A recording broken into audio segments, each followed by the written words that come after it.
শেষ দশক, রমজান মাসের কি শেষ দশক। তাহলে দিনগত দিক থেকে আপনার জিলহজ মাসের প্রথম দশক হলো উৎকৃষ্ট, যেহেতু সেখানে আছে আরাফাতের দিন।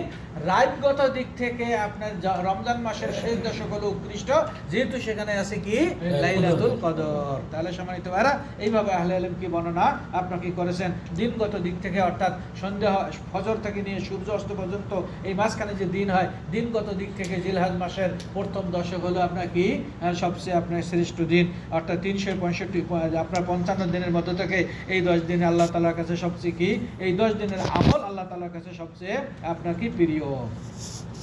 আরেকটি হাদিসে বলা হয়েছে, আপনার ইবনে উমর রাদিয়াল্লাহু হতে বর্ণিত, তিনি বর্ণনা করেন, আপনার ইমাম আহমদ বিন হাম্বল হাদিসটি আপনার উল্লেখ করেছেন ওনার বইয়ে, মা মিন আইয়ামিন আ'যামু ইনদাল্লাহ, দিন সময়ের মধ্যে থেকে আল্লাহ তাআলার কাছে সবচেয়ে মহামূল্যবান দিন, ওয়ালা আহাব্বু ইলাইহি, আর প্রিয় নয়, মিনাল আমালি ফিহিন্না মিন হাযিহিল আইয়ামিল আশর, এই 10 দিনের চেয়ে অন্য দিনের আমল আল্লাহর কাছে প্রিয় নয়, বরং এই 10 দিনের আমলই হলো কি আল্লাহ তাআলার কাছে সবচেয়ে আপনাকে শ্রেষ্ঠ।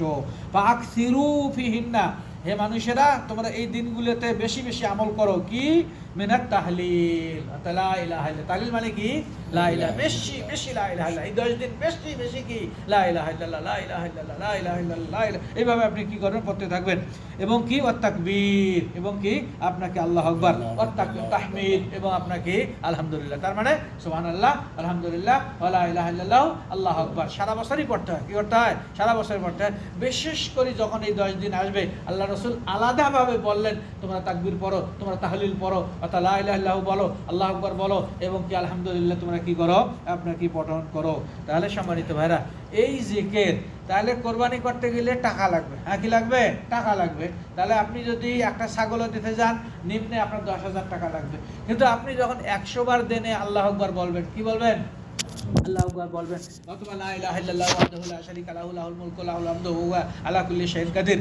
এইটা তো অন্য দিনে, এই 10 দিন ছাড়া অন্য দিনগুলোতে কেউ যদি লা ইলাহা ইল্লাল্লাহ ওয়াহদাহু লা শারীকা লাহু লাহুল মুলকু ওয়া লাহুল হামদু ওয়া হুয়া আলা কুল্লি শাইইন কাদির দিনে 100 বার পড়ে, তাহলে কি সওয়াব?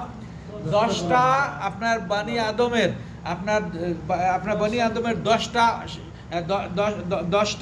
আপনার দাস স্বাধীন করলে যে সব, সেই সব কি পাওয়া যায়, অথবা 10টা উট জব করে দিলে যে সব পাওয়া যাবে, সেই সব পাওয়া যাবে। তাহলে এটা হলো অন্য দিনে। তাহলে এই 10 দিনে করলে কি হবে?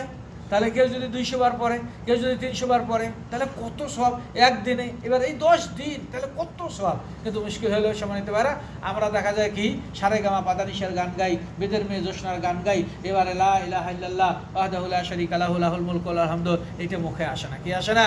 দেখা যায় আপনি সামকারি, আমি হাদ্দাদ, আপনি অমুক তমুক, দেখা যায় আপনার কি অমুক কাজ করতেছি, আমি দেহান, এবার আপনার গাড়ি ঘষতেছি, আর মনের সুখে গান গাইতেছি, অথচ সেখানে বলতেই পারতে পারো সুবহানাল্লাহ, আলহামদুলিল্লাহ, আল্লাহু আকবার, লা ইলাহা ইল্লাল্লাহ ওয়াহদাহু লা শারীকা লাহু লা হাওলা ওয়া লা কুওয়াতা ইল্লা বিল্লাহ। কত যে ফজিলত, সে ফজিলতের কথা আমরা কি করি না, বুঝি না, যেটা আদৌ কি না, অনেক কিছু আদৌ কি না, কাম্য নয়।